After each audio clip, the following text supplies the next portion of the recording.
Thanks, Ang Yan. Yeah, so I'd like to talk about it in two broad points. The first is the pace of change in the TMT, technology, media, and telecom sector. And the second broad point is the complementary nature of corporates and startups. So the first point regarding pace of change, I think it's a platitude by now, but things like Moore's law only goes to show how exponential change is. And without investing in startups who have generally the latest technologies as well as the latest insights onto market changes, it's hard for large corporates to keep up. On the second point of the complementary nature of startups and corporates, I'd like to talk about KDDI's strengths and generally referring to corporate strengths as well as startup strengths. So KDDI has both has things like scale, distribution, reputation, and capital. And on the other hand, startups have strengths such as speed of development, pinpoint solutions, deep customer problem understanding, as well as technological advantages. And therefore, because startups are designed to take advantage of uncertainty and step changes that can catch large organizations unawares, and even fairly obvious broad trends such as carbon neutrality and ESG can be hard to make sense of and respond to because of organizational inertia. And on the other hand, startups are by definition a crystallization of the potential responses to these trends, and they would have gone through many iterations to pinpoint the exact nature of the problem trying to solve, and therefore it's a highly complementary relationship between startups and large corporates. Yeah, so that's my point. Yeah, thanks a lot, Yi Hui. I think we have a better idea of the strategic synergy on KDDI side when it comes to investing in startups. So my next question is for John. So from having worked with multiple corporates seeking collaborations with startups, could you share with us what are some of the corporate strategic purpose and synergy in investing in tech startups? Thank you, Yan Lin, for the great question. And before I'm answering your question, congratulations to YH KDDI is always selected as a #1 CVC out of 300 CVCs in Japan. According to our partner, Innovation Leaders Summit is one of the Asia's largest open innovation summits in Tokyo, at Toranomon Hills. I'm always getting invited. And KDDI has been selected #1 for years. Yes, thank you, John. Thank you. It's my honor to be here today with you. So yeah, each company has their own take on what they need for the startups. If I put in the scale, I divide to passive approach and active approach and what's in between. So passive approach is mostly to learn from the startup and the companies will pay the investment for such learning methods. So some of the methodologies corporates are looking to learn are how to scale innovation within the company. Secondly, learn on the new industries, many traditional industries that all big corporation has no ideas, no knowledge. So blockchain, quantum computing, so large corporations want to invest as a CVC to get those new ideas. Thirdly, they also want to learn the competitive activities. So they want to know their other competitors are doing. So by investing startups in overseas, try to get the new trends from around the world. And also another passive approach is for marketing strategy. So as we all know today, innovation supports scales. And if the competition starts, they will have to join the industry benchmark. For example, in Israel, Japanese company like Sompo. So they, firstly, people had no idea. They start to invest in, AI, however, and blockchain. However, they start to eventually acquire the startup. So sometimes people don't see the values and the synergies, but large corporations start looking for different technologies, and eventually they don't not only invest in a few money, they finally acquire and start to make the new actually business together. And the active approach is usually company wants to have a more active approach, has experience in working and confident enough to work with startups. They have a clear vision. So market entry and channeling for scales. So some CVCs are confident enough and experienced. They want to actually invest a lot and want to help their Japan market entry. And also another giant companies like to do the joint development. So they really want to use their technology and do POC a lot. And then when they believe it works in Japan, they start to do the more joint development and make new product. And thirdly, HR recruitment. This is mostly a strategy of US companies and mostly GAFAM and a few Japanese large corporations. So they want to recruit the best engineers from their investment. So they can save lots of time and money. Yeah, that's all. Yeah, thanks a lot, John, for your insights. So we'll move on to the second questions. So we all know that there are a lot more CVCs investments in Japan itself. But what are some of the key industries in Japan that could see a lot more CVCs investments and innovation in the next few years? So perhaps John, you can share with us your insights. Then after that, Yi Hui, you can also add in as well. Thank you, Yan Lin. So obviously, Japan is well known as like a Toyota or like Mazda or Nissan and Hino. So large Japanese mobility companies. So they like to invest in automobile startups and collaborations. For example, Israel again, Li was a unicorn, and Li actually collaborated with Hino and also Toyota. And then eventually they had a big IPO at NASDAQ in this July. And also, so automobile mobility is very, very high portion in the investment. And new hot trends for us 3 to 5 years is digital health and medical device. And also Sompo insurance company start to invest in digital health, MS and AD, and also Olympus is one of the largest Japanese medtech corporations. They like to invest, and also they like to do the M&A. And Japanese side is not so common, but US and European companies like to invest in cyber security. And also Japanese CVC's new trend is food tech. So DIC is a chemical company, makes ink. So DIC and AGI is Ajinomoto. So they started to invest food tech. And many large corporations now looking for clean tech. However, they cannot find many good ones around the world yet. So this is a maybe new opportunity for Singaporean company. So carbon reduction and sustainable, SDGs goals. So many are have tried to have budget for investing those carbon reduction. Yeah. Yeah, thanks a lot for this. So Yi Hui, do you have anything else to add on? Yeah, I broadly agree with John's points and the very detailed coverage. So I'm going to just sort of give a broader overview or a kind of summary, which is that in terms of like the supply of capital and the demand for capital, from the supply of capital point of view, I think there's increasing focus on ESG investing. So sustainable assets under management in Japan has grown 4 times between 2016 and 2018. And recently, the first Japanese ESG investments focus fund was launched, the Empower's Partner Fund. That's about 150 million assets under management. And there's some big Japanese companies as part of their limited partners to supply the capital. And then, as John mentioned, against this supply of capital, there's also very strong demand for such capital for ESG purposes. So recently, the largest Japanese pension fund, the Government Pension Investment Fund, published a report with KDDI, Alliance of Japanese Business Interests, and University of Tokyo to express some intention to accelerate investments in innovations that realize the Japanese government's idea of Society 5.0, which is a new social contract and economic model that's very closely tied to the UN Social Development Goals. Yeah, I think that's all I have to add.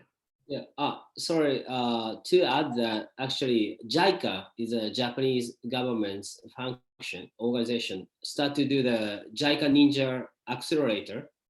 they start to support and educate African startups. And then now, since last week, I was appointed to be one of the mentors. We try to bring Asian SDGs startups, SDG startups to Japan. So government is now putting also budget for bringing those startups to Japan. I think CVCs or VCs are looking for investing our portfolio startups in the future. Definitely. So since we are on this topic, right? So we have a question. So for Japan CVCs, is there also appetite in investing in startups in the IoT area? So IoT in the area of, let's say, home, agriculture, vehicle, factories, etc. Internet of Things. So sorry, it's for me, right? I think it's for both panelists. Okay, sure. John, you go? No, you can go first. Okay, sure. Yeah, I think the question is very broad. So I think it needs to be more specific because things like IoT for home agriculture, there's obviously a very large market, but without more specifics, it's hard to say what kind of CVC we're interested in this particular company. Yeah, I think it depends on the nuances. That was the details. Yeah. Yep. Okay. Thanks a lot. So, John, do you have anything else to add? Not for this. Okay, sure. So we'll move on to the next questions. So for the next questions, since we know that a lot of startups are looking to actually receive investments from CVCs, and also likewise vice versa. So my next question is to Yi Hui. So what are the key qualities and attributes that are a must for your CVC KDDI when it comes to investing in startups?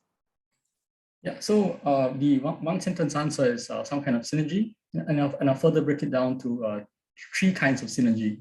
So regarding the broader point about synergy, I think KDDI is, as I explained, it's quite a broad business. So the many verticals it's involved in, things like IoT, AdTech, FinTech, B2B SaaS, as well as lots of consumer-facing services. So regarding the 3 types of synergy, I think the first one is with regards to market. So it's a two-way. So between the startup and KDDI, and the other way around. So for example, we've invested in an Indonesian AI startup, and this startup is trying to go beyond Indonesia. Indonesia is already a very large market, but they're trying to go beyond Indonesia to target corporate customers in Southeast Asia. And on the other hand, KDDI has a very strong network of large Japanese corporate customers in Southeast Asia. So there is a mutual benefit to working with each other. So the Indonesian startup gets access to these customers who are generally quite conservative in their choice of vendors. So without KDDI's customer fronting, facing these customers, it may be difficult for the startup to gain entry into the consideration set these Japanese corporate customers. The second point is regarding synergy in terms of the product or technological or data.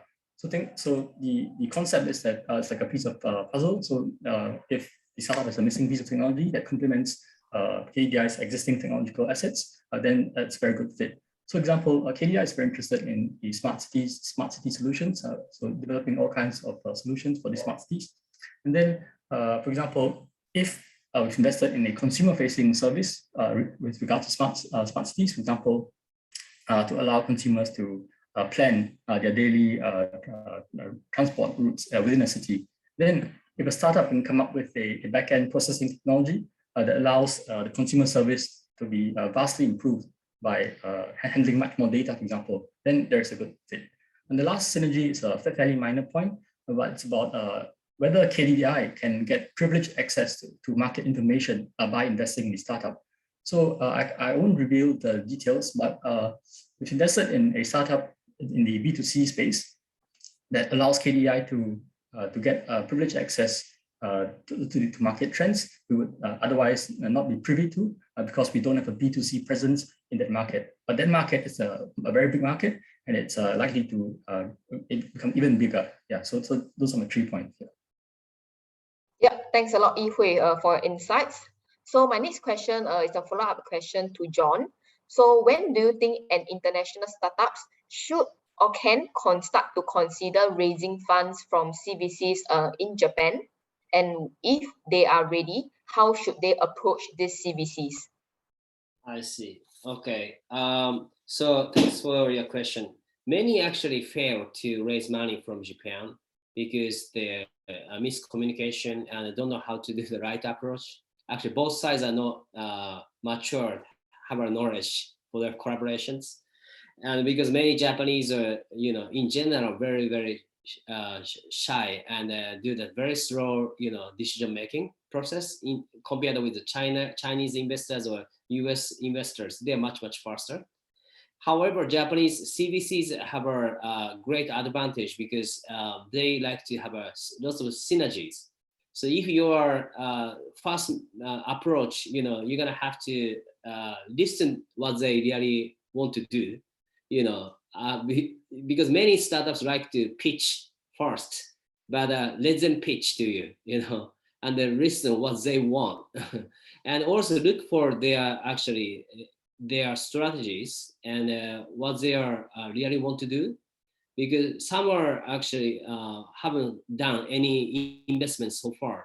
So before asking them, you have to do research what kind of startups they have invested before, and then if you think they are actually portfolio companies and you see their business strategy is match your actually strategy, then talk to them. And also you're gonna have to have as you guys already mentioned, that Series A above. Otherwise, without like too little startup cannot go to the Japanese market entry. Actually, not only Japan or any other countries. So you're gonna have to build, you're gonna have to do the right product, right service, and then also have a traction. Then without the traction, how could the large corporations can trust you? And also you're gonna have to protect yourself, your IP, and don't let any large corporations to just steal your ideas and and you're gonna have to have a good lawyer to protect you, and also have a revenue share model or do the POC first. And also when you're making with one large CVC, you're gonna have to also have a contract, maybe 50% of the time and or any commitment you can do work with them. But another 50, you're gonna have to find another CVCs or VCs in Japan. So not only rely on one particular investor, you're gonna have to work with others and not try to choose one, but you're gonna have to have a few investors in the future to come to Japan market entry. And so not only name is big, because sometimes, okay, the company is very big, must be CVC is great, but you never know. Maybe CVC, the company is very famous, but CVC team is many are very new and not so experienced. Some are not investment, some are very strategic focused, but others are only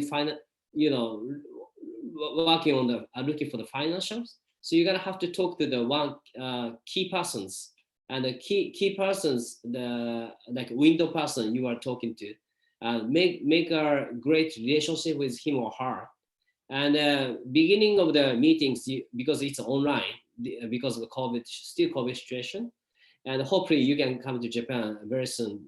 However, so before building the trust, you need to talk to him or her often, not once not once a month, maybe once 2 weeks at least, and then have a very short conversations, and also have a wishing list. And then wishing list means their wish and your wish, and write down what you guys want to do, want to wish. And then also each meetings, once 2 weeks, you share your progress, how much you have done it. Then and also not only you involved with this project, maybe you and your maybe at least 2 to like 6 people involved together and do the open innovation, because open innovation project is very, very popular and good for their boss to know that they are trying to do it. And also SDGs goals is good for their company. So working with you as a overseas startups for them, makes them look good. If it's an open innovation project and also SDGs project. Thanks a lot, John, for your insights. I think it's very helpful to the startups here. So, we have one question. So, for example, for Singapore startups, they don't just, look to, raise funds from CVCs in Japan. They will also like to, gain entry into the Japan market itself. So, my next question is for Yi Hui. So, for KDDI, do you support international portfolio startups with Japan market access? And if yes, could you provide some colors on how you support them?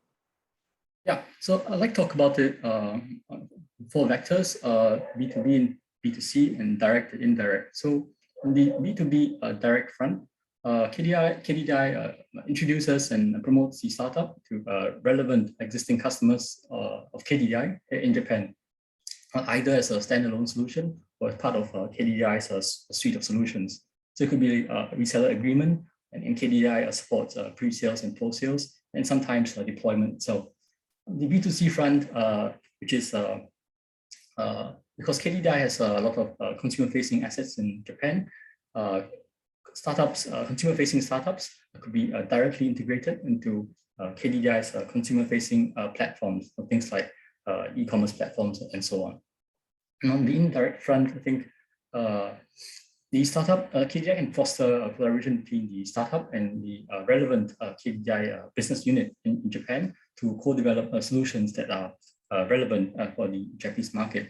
But on this point, I'd like to add that the startup usually needs a very clear differentiator and an urgent and important feature to serve as a catalyst for collaboration. Otherwise, as is typical of any large organization, there'll be bound to be a lot of inertia because of the need to coordinate between many groups of people.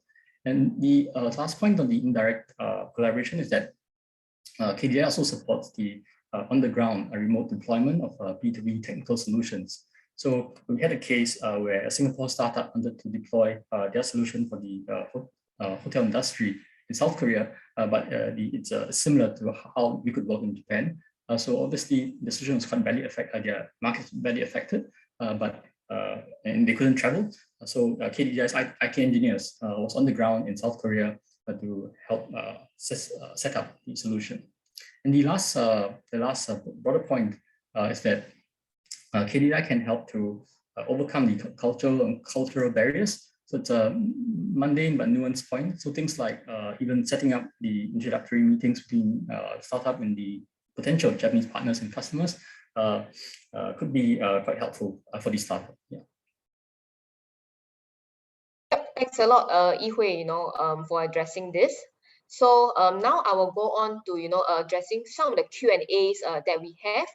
So for these questions, we receive it either in the chat box here or questions that startup ask, before this session itself when they register for the session. So my first question is to John. So how does Japanese CVCs view education technology startups? Sorry, did you ask me before? Is it a new question? Yeah, new question. Oh, new question. Okay, I haven't prepared for it. Could you repeat me again? Yep. So how do Japanese CVCs view education technology startups? Is it popular among the Japanese CVCs? Education technology. What kind of education tech? Good question. So we will let the startup explain more in the chat box. So if not, we can move on to the next question. So next question is for you, John, as well. So what are the decision-making factors for Japanese CVCs to invest in health tech and food tech startups? I see. That's a great question. I was this morning talking to actually one of the CVCs prepare for answering this question, and he was also former, one of the partners at their Panasonic CVC since 30 years ago, and so he was saying actually biotech or medtech or digital health startups, usually large corporations like biopharma like Takeda, they have enough budget for investing and acquire startups, not only investing in the few. So if you are digital health startup, are not looking for really big IPO, maybe like good collaborate with those large corporations and for R&D first, then eventually they acquire you and you become the part of their team. So also by working with those guys, you have to have a protect your IP, of course, and also food tech, and because of the pharma company has a larger amount of investment. But however, like Ajinomoto, those have I'm sure enough budget for investing startups, and again, also food tech startups collaborate with those large corporations for R&D, and working with those Japanese corporations, you have to prove to the world you are actually very professional and also safety, and also Japanese food companies actually they are very very high brand in terms of the quality. So as startup, you very good. If you are a food tech startup, you have to find like Ajinomoto or big Japanese food manufacturing corporations for Open Innovation Project, and also beverage like Suntory, and also Suntory is a Japanese like whiskey, a famous whiskey company, and they have many actually food products. So you might look for Suntory to collaboration. Yep, thanks a lot, John. So from your answers previously, right? One key thing that also keeps popping up is regards to startups protecting their IP. If they wish to receive investments from Japanese CVCs or wish to collaborate with Japan corporates. So based on your experience, right, apart from IP protection, how can startups protect themselves from big corporates if they were to receive investments from these corporates, or if they were to collaborate on some joint open innovation projects? Sorry, I was interrupted. I got a message from some people. No worries. Yeah. So apart from IP protection, how can startups protect themselves from big corporates? Oh, so you have to, as you're a CEO, you have to negotiate. Even they are big, doesn't matter. Your idea is bigger than them, so you have to protect and negotiate with your protect you and your team and your knowledge and technology. So just make the great good deals, like a good find a good lawyer, and then protect your revenue share model, and then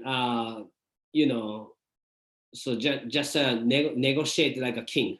You're in the competition.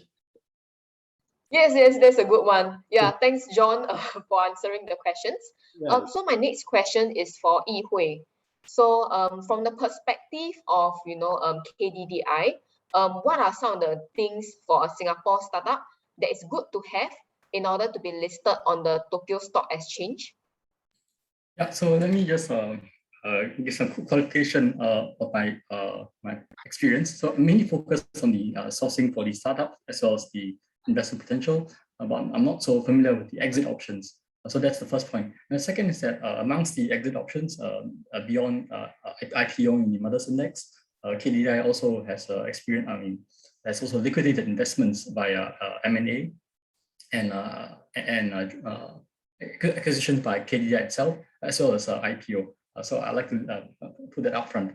And then regarding the Mothers Index, So I don't have much to add beyond public information.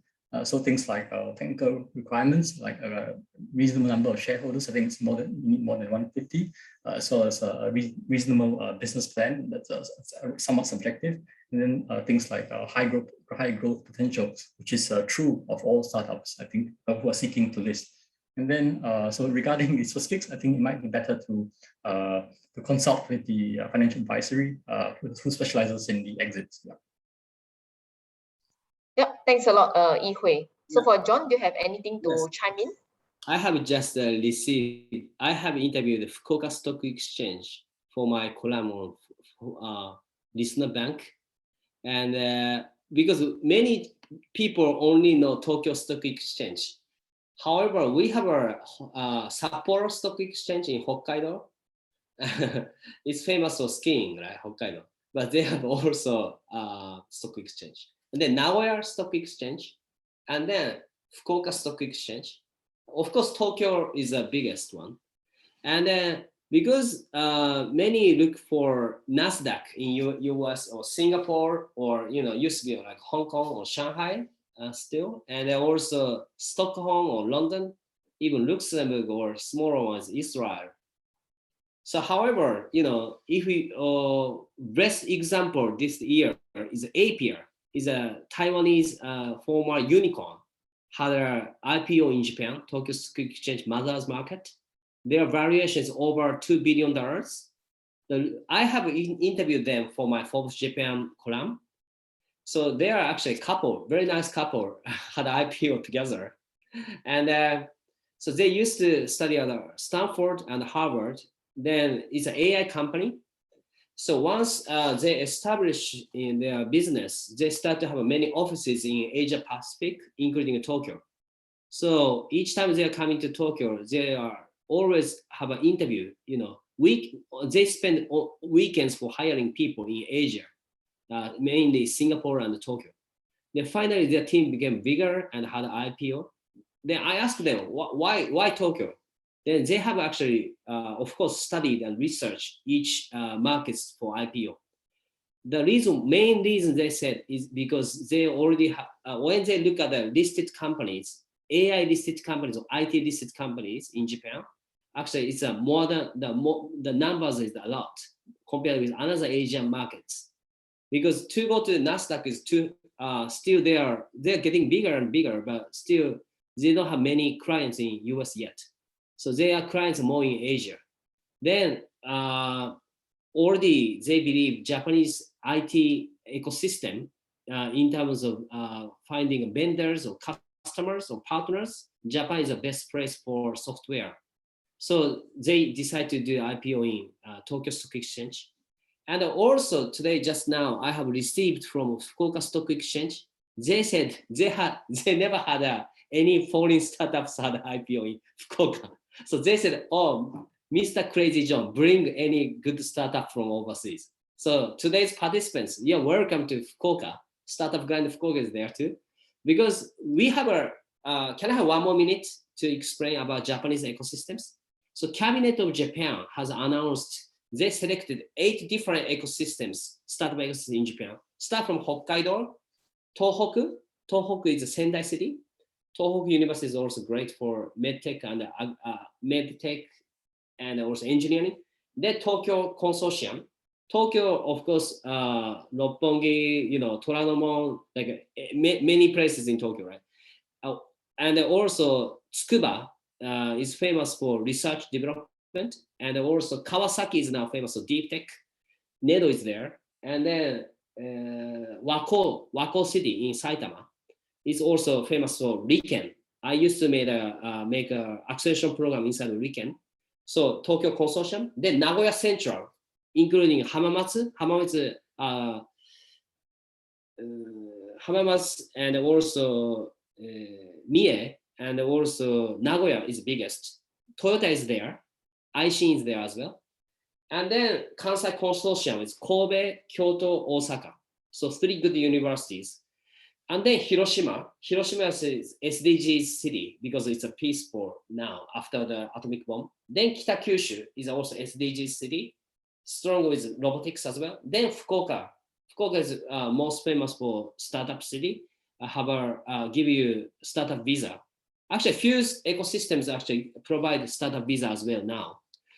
So we have a great 8 startup ecosystems. So look for your CVCs, investments or partners, and look for these H8 ecosystems, which actually local government officers are getting more and more friendly. Some can speak English. If they cannot speak English, just message me, Crazy John, on LinkedIn. I can help you to connect any of the ecosystems. Yes, that's very interesting, definitely. So, when you talk about Fukuoka, stock exchange, for ACE, we also have a partnership with Fukuoka city government. And I know that for Fukuoka, they are very startup friendly when it comes to encouraging international startups to actually land in Fukuoka to expand in that region itself. Yeah. Yeah, and also Nagoya. Next week, I'll be giving many talks in Tokyo.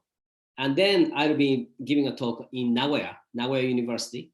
So also, I really like Nagoya these days. Nagoya is SoftBank will be making station AI, and 1,000 startups can fit in one of the largest incubator by 2024.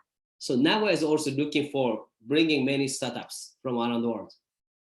I see. Yeah, it looks like, the startup ecosystem in the different prefectures is getting more and more vibrant outside of Tokyo region itself. Yes. Yes, that's good. Yeah, so I have a next question, is also addressed to you. So in Japan itself, what are the prospects for hardware startups for them to either raise funds in Japan or to expand in Japan itself? So hardware startups. Oh yeah, so now one of the VCs I'm actually supporting is focusing on deep tech startups, and also many universities and governments pushing to make their laboratory to start deep tech startups from the universities. So deep tech, when you look at the Japanese unicorns, or even like a same level of the valuation, most of the top 10, you see half of them are like deep tech. Because of our historically, Japan is famous for monozukuri, so manufacturing, and still it's in heritage for Japanese universities to produce deep tech startups. It means we have many hardware engineers, but we have lack of software engineers. So if you are a software engineer, maybe you can collaborate with Japanese hardware engineering big corporations. Even your hardware engineers, like deep tech startups, Japanese deep tech or Japanese big companies are almost deep tech, right? So they are willing to invest in you, for sure. Yes, that's very interesting. So yeah, because I think in the Singapore startup ecosystem, the Singapore government is looking to actually grow more deep tech startups and also hardware startups in Singapore itself. And at some point of time, they need to expand out of Singapore for a bigger market. So I think Japan is definitely one key country to consider for them to expand in. Yeah. Yeah, and I'm also ecosystem advisor of Hello Tomorrow Japan. Hello Tomorrow is originally from Paris in France, and so this is one of the largest deep tech community. And my big brother brought it to Japan, and also it's involved with Taizo-san. He lives in Singapore now.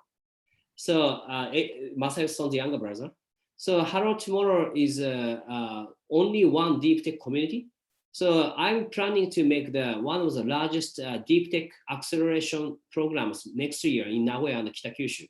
So if you want to come to Japan market entry, please apply. We haven't published yet. We are now in the progress. Yes. So once it's ready, feel free to share with us. We can actually disseminate to the startups. Because I know Hello Tomorrow is also, I think, based in Paris as well, and they have a very good deep tech accelerator in France. Yeah. So thanks for addressing all these questions. So one last question for you, John. So just now I asked you about the education tech startups on how Japan CVCs generally view edtech startups. So for this startup that we have, his education tech startup is in the area of online higher education / vocation education. So what do you think are the prospects for him in the Japan market? I see. Thank you for the question, and thank you for waiting. He or she asked us a long time ago. Maybe you guys are very hungry now. So answering this question is maybe recruit or Japanese HR, educational, HR corporation has a CVC. Those can actually maybe you reach to recruit, and they have bought an American big company called Indeed. So those might be interesting investing for educational tech. They have also educational service as well.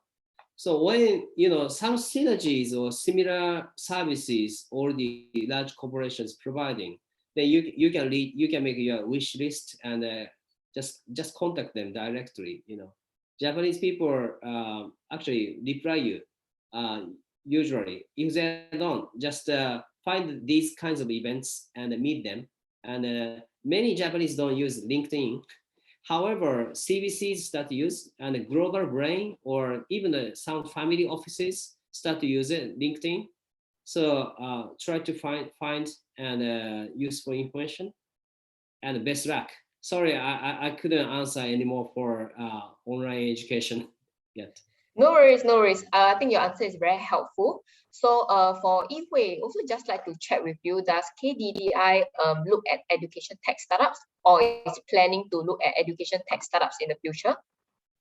Yeah, we've met several edtech startups as well as I think we might have been, because it's not invested under the Southeast Asia regions, I'm not very familiar, but I think we've invested in US edtech startups. But having said that, I think with edtech startups, the fundamental issue is that there are many stakeholders involved, and it's sometimes hard to get the incentives to align. So, for example, often cited problem is you have many users, but parents are not willing to pay. So ultimately, you have a bunch of users, but it's hard to monetize.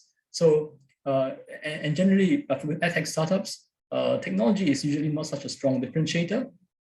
So it's about the go-to-market, user acquisition, and then monetization. So I think those are the critical issues to solve. Yeah, and another, apart from that, related to the point about having many stakeholders, because you're facing institutions with very entrenched interests like schools, education systems. So there's this additional layer of bureaucracy to navigate. So that's an additional hurdle. So yeah, please approach edtech startups with care, I think. Yeah. There are a lot of things to check. Yeah, there are a lot of things to check. Yeah.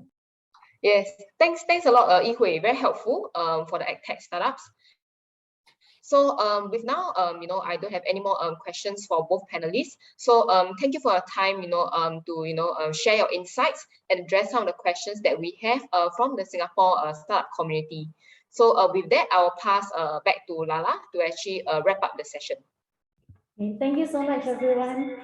Thank you so much, Yi Hui, John, Yan Lin, for this very interesting and very engaging fireside chat. We have definitely learned a lot from you guys, and the information that you guys have given us is so easy to digest as well. I'm sure that later on, if our startups have any questions, they can direct the questions directly to you guys. Yeah, and they can reach out to you guys also. So for the next part, sorry, give me a moment. Yes. So that's it for today's session, actually, on this fireside chat. Sorry, give me a moment. Yes. Okay, our next session will happen on the 12th of November from 12:30 to 1:30.